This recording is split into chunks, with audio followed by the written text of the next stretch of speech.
সীতাকুণ্ড চন্দ্রনাথ পাহাড় না, এটা হচ্ছে নামার দৃশ্য। তখন আমাদের যে দৃশ্যটা ছিল এটা ওঠার।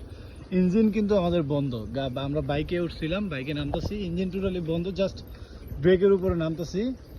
হ্যাঁ, আমরা চেষ্টা করবো যতটুকু সম্ভব সাবধানে নামার জন্য। এটা কিন্তু পাহাড় কেটে কেটে রাস্তাটা বানানো। ভালোই যে ইঞ্জিনটা বন্ধ থাকাতে একদম মাথাটাও ভালো লাগতেছে, প্রাকৃতিক একটা আওয়াজ পাওয়া যেতেছে, ঠিক না?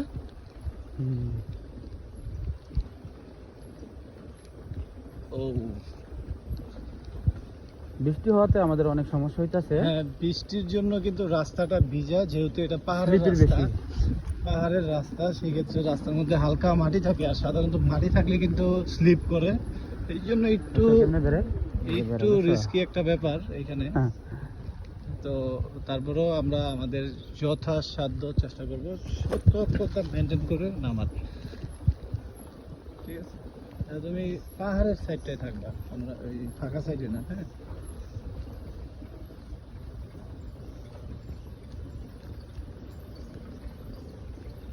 যেখানটা ইটে লাল এখানে থাকতে হবে, বুঝছো?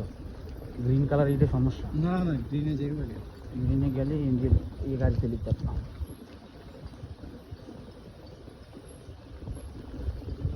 জুতা ছাড়া কষ্ট হইতেছে, আমরা বোকার মতো কাজ করছি। ওই ঝর্ণাতে নামার জন্য আমরা জুতা আনি নাই, যে ভাবলাম গোসল করবো, জুতা টুতা ভিজে গেলে সমস্যা। তো এখন হচ্ছে গাড়ি চালাইতে আসলে প্রচুর কষ্ট হয়ে যেতেছে।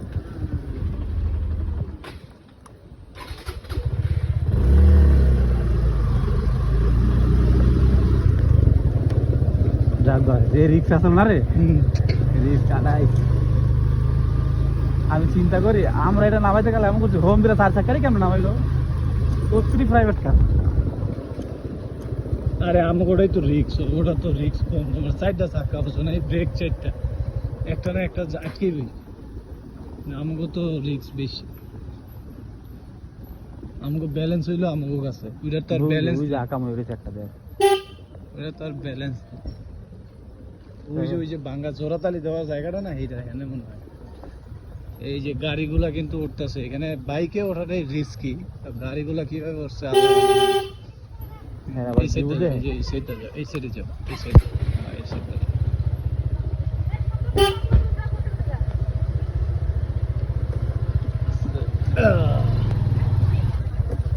এই আবার কোন গুরু আওয়াজ যায়, এত কষ্ট করে কেন আসছেন কোন?